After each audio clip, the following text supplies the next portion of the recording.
Et il leur répondra, je vous le dis en vérité, toutes les fois que vous n'avez pas fait ces choses à l'un de ces plus petits, c'est à moi que vous ne les avez pas faites. Et ceux-ci iront au châtiment éternel, mais les justes à la vie éternelle. Amen. Bien-aimés dans le Seigneur, bonjour. Bonjour. Il est un mot qui résume la prédication de l'Église en ces temps, c'est Maranatha. Maranatha veut simplement dire il revient. Et le livre dont il est question dans Maranatha n'est autre que Jésus. Jésus revient. Voilà l'essentiel du message qu'est censé porter l'Église en ces temps. Ces temps de difficulté, ces temps de défi, ces temps où le mal ne cesse de monter en puissance, ce temps où Dieu veut que son nom soit révélé sur toute la terre, dans toutes les nations et en toutes les langues. L'extrait qui nous intéresse ce matin est par les théologiens intitulé « Jugement des nations ». Donc, dans certaines versions, parle de la parabole des brebis et des boucs.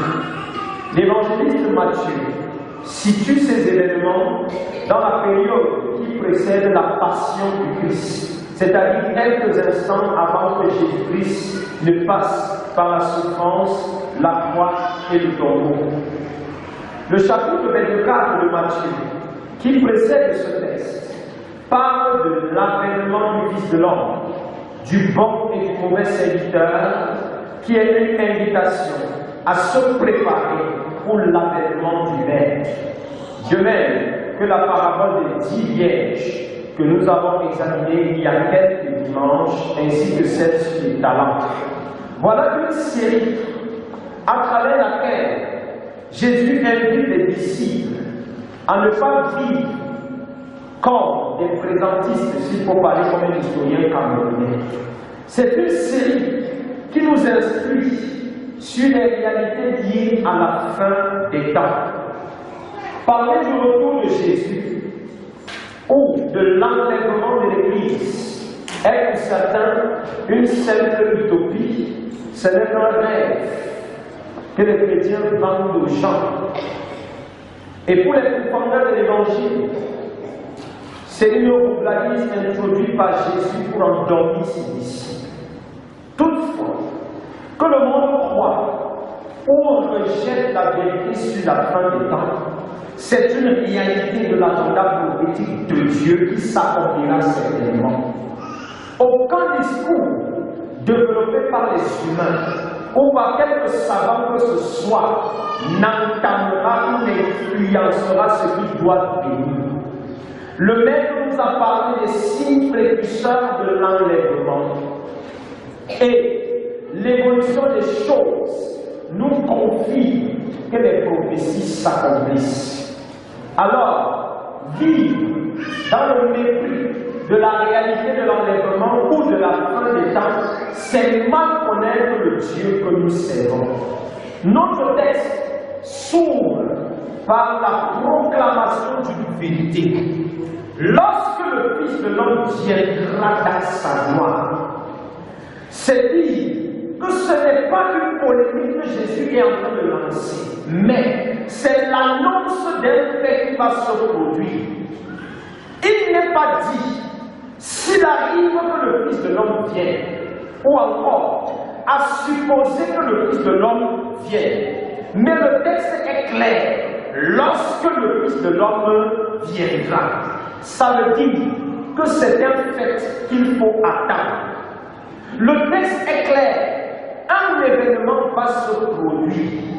Les circonstances sont décrites en plusieurs références dans les Écritures. Paul, parlant de cet événement, le décrit ainsi. Car le Seigneur lui-même a un signal donné à la voix d'un archange et au son de la trompette de Dieu, descendra du ciel, et les morts en Christ ressusciteront premièrement. Jésus, dans la même lancée, a longtemps avant Paul dit, alors on verra le Fils de l'homme venant sur les nuées avec une grande puissance et avec gloire. Marc 13, verset 26. Et le visionnaire, Jean, dans l'Apocalypse dira, tout œil le verra, même ceux qui l'ont percé, et toutes les tribus se lamenteront à cause de lui. Apocalypse 1, verset 7. C'est dire que l'avènement du Fils de l'homme est une réalité à laquelle chaque chrétien devrait se préparer. Ne chantons-nous pas très souvent, prépare-toi à la rencontre de ton maître. Ne disons-nous pas souvent, Jésus revient, es-tu prêt? Lorsque nous posons cette question, on a l'impression nous-mêmes que nous ne croyons même pas en la puissance et en la véracité de ce que nous sommes en train de proclamer. Et ce que je vais te dire ce matin, que si on prêche que Jésus revient, si tu chantes que Jésus revient, ce n'est pas un rêve, c'est une réalité. Cet événement sera pour les élus la matérialisation de l'espérance chrétienne. Ils retrouveront le Seigneur dans la nuit et se réjouiront avec lui pour toujours. Ceux qui l'ont confessé et qui ont vécu dans la sanctification seront aux côtés de celui qu'ils attendaient tant. Beaucoup se lamenteront parce qu'ils seront surpris de rester après que les élus aient été enlevés.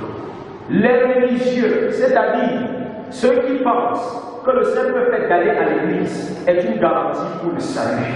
Les endurcis, c'est-à-dire ceux qui ont longtemps écouté le message de l'évangile, ceux qui, à plusieurs circonstances, ont écouté le message de l'évangile et ont dit à chaque fois, nous entendrons ce message, ou encore nous nous engagerons une autre fois. Les suppôts de Satan infiltrés seront démasqués par le phénomène qui va se produire. Quand Jésus viendra, on saura qui sont ceux qui étaient véritablement là et ceux qui n'étaient là que physiquement, l'âme, l'esprit étant ailleurs. L'enlèvement fera voir ceux qui fréquentaient les églises sans connaître le Christ.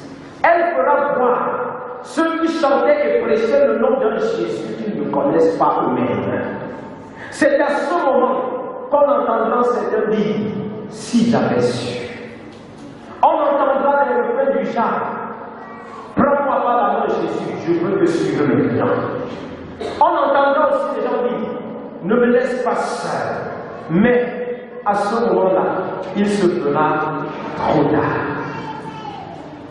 C'est là que beaucoup penseront à mettre de l'ordre dans leur vie, à renoncer à l'adultère, à renoncer à l'idolâtrie, à renoncer à la religiosité, mais encore, il se fera trop tard. Ils seront prêts à tout laisser et à tout recommencer, mais ils ne sauront pas que ils ne sauront pas qu'il n'y aura plus d'issue pour lui, pour eux, l'enlèvement s'étant déjà produit. La Bible dit que ce n'est pas un événement qui va se produire sur une longue durée. La parole de Dieu dit qu'en un clin d'œil. Je peux te soumettre un exercice et te demander de faire un clin d'œil, même avec tout qui a côté de toi. Tu fais comme ça. On te dit que le temps que tu fais ça, l'enlèvement se sera déjà produit. En un clin d'œil, on n'aura même pas le temps de se rendre compte que quelque chose s'est passé. On constatera juste les dégâts. Parce que les dégâts, il y en aura. Les dégâts vont se produire seront énormes.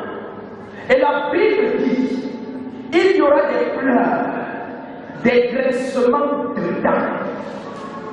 La mort, à ce moment, c'est-à-dire après que cet événement se soit produit, sera la chose la plus évidente. Pourquoi est-ce que la mort sera la chose la plus évidente? À supposer que vous êtes dans un bus de 70 ou de 80 places, parce qu'il y en a déjà, Et que celui qui vous conduit soit un enfant de Dieu. Vous êtes dans un voyage en partant, vous partez de Bafoussam pour Yaoundé, et que le chauffeur est enlevé.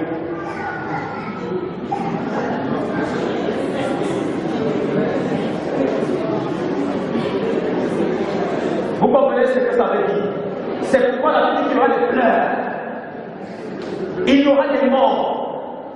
À supposer que vous êtes dans un voyage par avion et que votre pilote est un enfant de Dieu et qu'il est enlevé.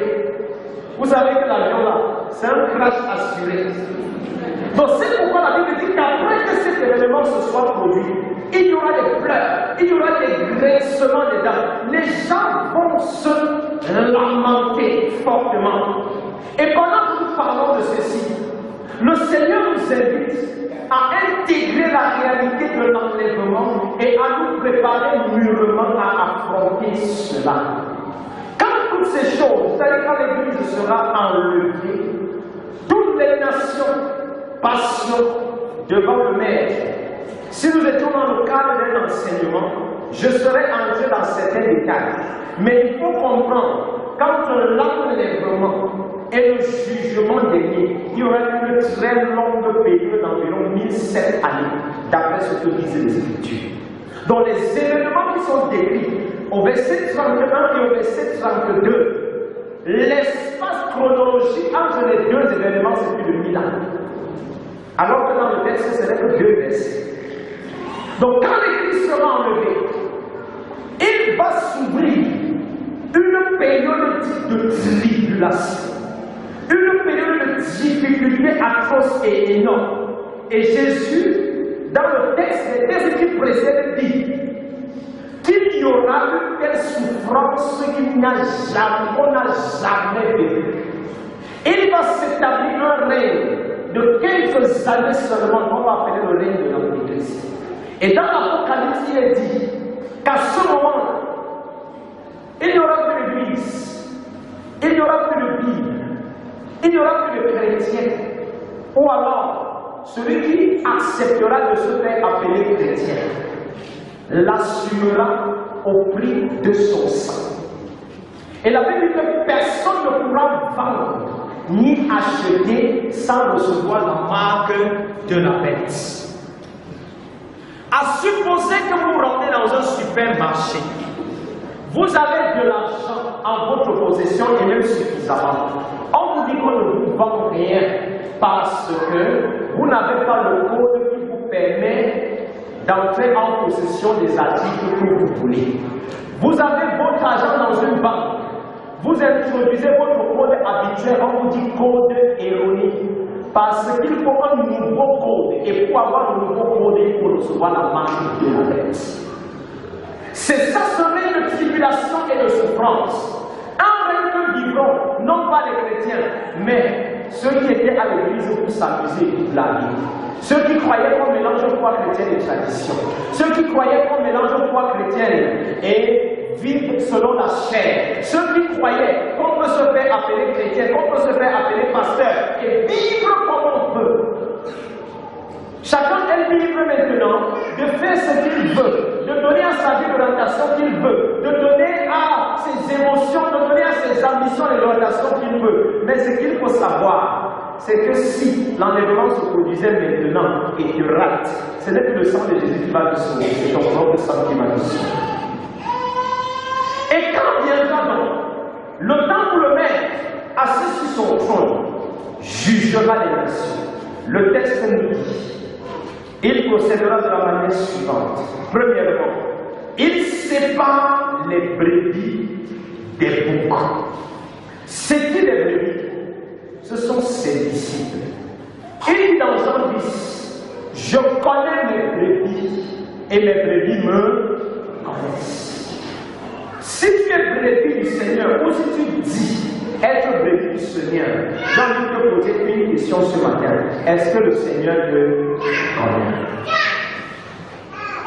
Il dit, je connais mes brebis et mes brebis me connaissent. Elles entendent ma voix et elles me suivent. Il dit, elles me suivront comme un autre. Donc je veux te dire que si tu prétends être brebis de Jésus et qu'il y a un maître autre que lui que tu écoutes, tu es disqualifié pour l'enlèvement et tu es qualifié pour le jugement.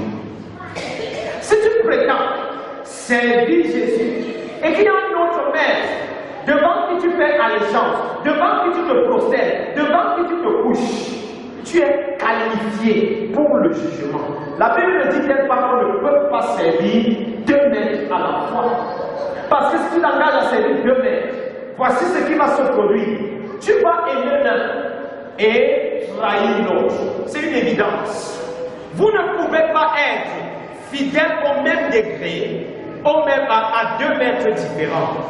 Alors il séparera les brebis d'avec les boucs.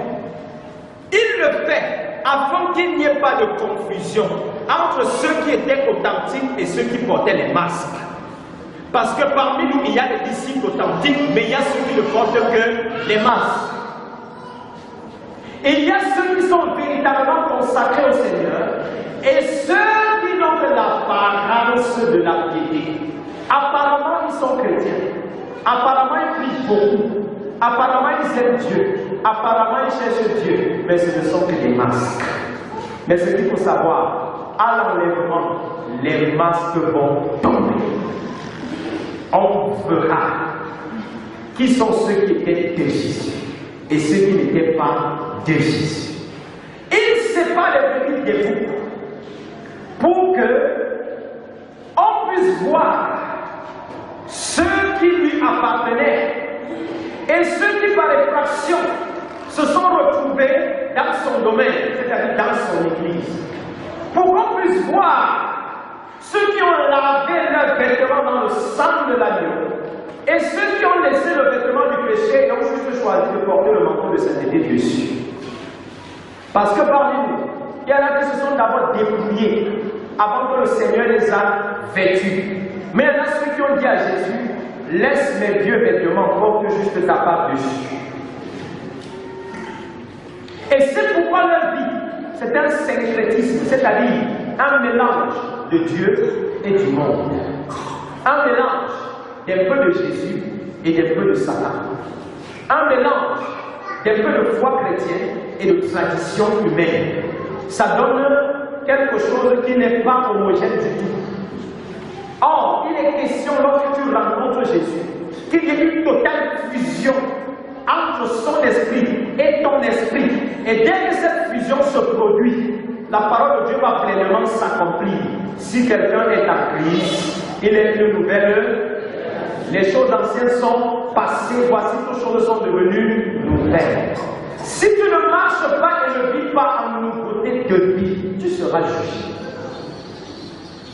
Nous avons l'habitude de dire que chacun rendra compte. Mais n'oubliez pas ceci. Celui qui rend compte ou celui qui répond du jugement, c'est celui qui a été accusé. Avez-vous déjà rencontré quelqu'un à la barre en train de plaider sans avoir été accusé? Non. Ça veut dire que si déjà le jugement te concerne, ça veut dire une chose. Ta place est déjà garantie en enfer. Dieu veut simplement te dire pourquoi tu dois aller en enfer. Donc le jugement bibliquement parlant, ce n'est pas un procès à l'issue duquel vous pourrez entendre. Pardon, levez-moi un enfant rapidement. Ce n'est pas un procès à l'issue duquel vous pourrez entendre non coupable. Il n'y aura pas de non coupable devant le tribunal de Dieu. Tous ceux qui y passeront plaideront coupables. Jésus fait donc le tri afin qu'on puisse voir enfin ceux qui disaient je crois en Dieu alors qu'en réalité ils ne croyaient pas en lui. Et ceux qui disaient je crois en Dieu parce qu'ils se sont totalement consacrés à Dieu. Dès qu'il opère la séparation, il appelle un bloc les brebis et un autre bloc les boucs.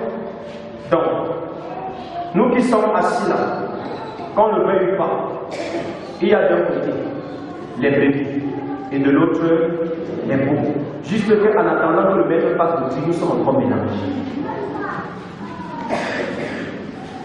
Nous sommes mélangés. Et on s'appelle tous frères et sœurs. Mais parmi ceux que nous appelons frères et sœurs, il y a les brebis, il y a les boucs. De manière naturelle, la brebis se caractérise par sa douceur, par son obéissance, par sa fragilité et sa faiblesse. Lorsqu'on est en train de tuer une brebis à côté de vous, vous n'entendrez pas s'agiter. Pour savoir qu'il y a un bouc dans les parages.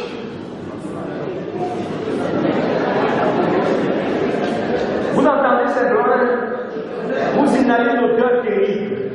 Donc quand Jésus dit que quelqu'un est un bouc, ça veut dire que tu dégages une puanteur spirituelle à la dimension d'un bouc à cause du style de vie que tu mènes. Donc les choses que tu fais en cachette, que personne ne voit, ça vient développer en toi une odeur spirituelle nauséabonde. À telle enseigne que quand tu pries, c'est comme si le ciel bouchait les narines. Et c'est pourquoi, quelqu'un comprend maintenant pourquoi il a l'impression qu'il prie et Dieu n'exauce pas. C'est ton odeur qui repousse la présence de Dieu. Maintenant, quelqu'un pourra comprendre pourquoi on a prié pour toi. Les hommes de Dieu t'ont même posé les mains. Mais tu as l'impression que rien ne bouge, rien n'avance, rien ne change. Parce que quand tu s'approches et t'imposes même les mains, il y a une mauvaise odeur spirituelle que tu dégages qui ne soit pas favorable à la présence de Dieu. Jésus a dit que là où deux ou trois sont assemblés en son nom, il est au milieu d'eux. Ça veut dire que si vous vous rassemblez et que Jésus ne vient pas, c'est votre parent spirituel qui chasse. C'est l'odeur que vous dégagez qui empêche le Seigneur de se manifester pleinement. Et on peut maintenant comprendre pourquoi, même dans certaines églises, on fait tout ce qu'on fait à la mort. On fait tout ce qu'on fait, les gens ne changent pas. On prêche des messages puissants parce qu'il y a des gens qui ont refusé d'être des brebis et on dit laissez-moi avec mon parfum de bon, ne me jugez pas. Et ce que vous êtes comme la rage. Quand on prêche un message de la sanctification, on les invite à changer de vie. Et même la Bible dit, ne me jugez pas. Mais n'oublie pas que si tu refuses la critique, ça veut dire celui qui n'aime pas la critique, n'aime pas la science. Ça veut dire que tu refuses la connaissance. Or, mon peuple périt parce qu'il lui manque la connaissance. Donc à cause du fait que tu rejettes la connaissance, tu rejettes la sagesse de Dieu, ne te dérange pas. Quand on va faire le tri, tu vas te retrouver avec des amis qui ont le même parfum que toi. Et les brebis se retrouveront avec leur vie. Jésus fait le tri. Sur quelle base fait-il le tri? Il dit aux brebis, je vous mets pas parce que quand j'avais faim, vous m'avez donné à manger. Quand j'avais soif, vous m'avez donné à boire. Quand j'étais nu, vous m'avez vêtu. Quand j'étais étranger, vous m'avez accueilli. Si vous écoutez mal ce texte, vous allez penser que nous serons sauvés à cause des bonnes choses que nous avons commises. Non, c'est pas ça. C'est pas parce que tu as fait tout ça que tu es sauvé. Jamais. Tu es sauvé d'abord à cause de ta nature. Ce que tu es devenu, enfant de Dieu, c'est ça qui fait de toi une brebis. Et dès lors que tu es sauvé, ces œuvres-ci deviennent naturellement des actes que tu poses dans ta vie. Mais voyons le texte autre. Quand Jésus dit « j'ai eu faim », il se met à la place de ceux et celles du monde qui avaient besoin de lui, qui avaient faim, pas de pain, mais qui avaient faim plutôt du pain qui descend du ciel, c'est-à-dire de la parole. Et vous leur avez donné la parole. Et parce que vous leur avez donné la parole, vous méritez votre place à côté de moi. J'avais soif. Le monde avait soif d'entendre la vérité. Vous ne leur avez pas prêché la corruption. Vous leur avez effectivement donné la vérité. Et à cause de cela, votre place est garantie auprès de moi. J'étais enchaîné d'esclaves parce que Satan m'avait dépouillé. Il m'avait détruit. J'ai vu comment, toi, ma brebis, tu t'es déployé pour la délivrer. Et parce que tu l'as fait, tu as ta place à m'écouter. Et au bout donc, ce message est ici compris. Jésus veut dire, j'étais nu, dépouillé par Satan, mais vous avez été indifférent en mon endroit. Vous avez lutté pour vos intérêts. Et dans le texte qui accompagne ce texte-ci, qui est Ézéchiel 34, que l'évangéliste a lu tout à l'heure, Dieu dit, vous vous êtes engraissés. C'est-à-dire que ceux qui se disent engraisse au lieu d'engraisser le peuple de Dieu, ce sont des boucs qui passeront par le tribunal de Dieu. Et il vous êtes engraissés, et pendant ce temps, mon peuple ne faisait que s'amaigrir. Satan ne faisait que le détruire. Satan ne faisait que le ruiner. Satan ne faisait que le disperser. Et parce que vous l'avez dispersé, je vous dis ceci, retirez-vous de moi. Quelqu'un écoute la parole de Dieu ce matin. Et Dieu te dit qu'il y aura deux phrases possibles que tu entendras. Soit, bon et fidèle serviteur, entre dans la joie de ton Père. Soit tu entends, retirez-vous de moi et allez dans le feu qui a été préparé pour Satan et pour ses anges. Sache que si tu refuses de suivre Jésus et de te donner à lui, tu fais office d'ange de Satan, de serviteur de Satan. Même si tu ne le veux pas. Ce n'est pas parce que tu chantes, je ne me fatiguerai jamais de dire ça. Tu chantes à l'église piétinant Satan. Tu peux piétiner Satan pendant toute ta vie et finir là où lui va finir. Ce n'est pas parce que tu as chanté à l'église que Satan est petit qu'il devient petit. C'est la présence de Christ en toi qui rend Satan petit. C'est le Dieu grand vivant dans ta vie qui rend Satan petit. Change de cap. Si tu es un mot, il est possible que Dieu fasse disparaître de manière définitive cette mauvaise odeur spirituelle que tu portais, pour que tu deviennes sablé. Et il conclut son enseignement en disant, et ceux-ci, c'est-à-dire les pauvres, iront au châtiment éternel, mais les justes à la vie éternelle. Jean 3, verset 16 dit qu'à Dieu a tant aimé le monde, qu'il a donné son Fils, afin que quiconque croit en lui ne périsse pas, mais qu'il ait la vie éternelle. La volonté de Dieu, c'est que toi, tu sois sauvé. C'est que tu t'envoles quand le moment viendra. Dieu se dit, quand la trompette sonnera, je m'envolerai. C'est même parce que j'ai chanté comme ça que je vais m'envoler. Mais c'est parce que j'ai Jésus que je vais m'envoler. Ne sois pas de ceux qui diront Seigneur, prends-moi, il se fera trop tard. Et comme je vous dis souvent, si tu entends un jour le cantique, Père, voici, je n'entends pas bon. Ça veut dire que tu as en enfer.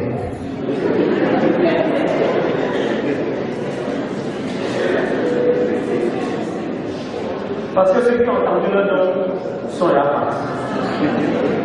Et si tu n'as pas entendu ton nom, c'est que tu es resté. Prépare-toi simplement.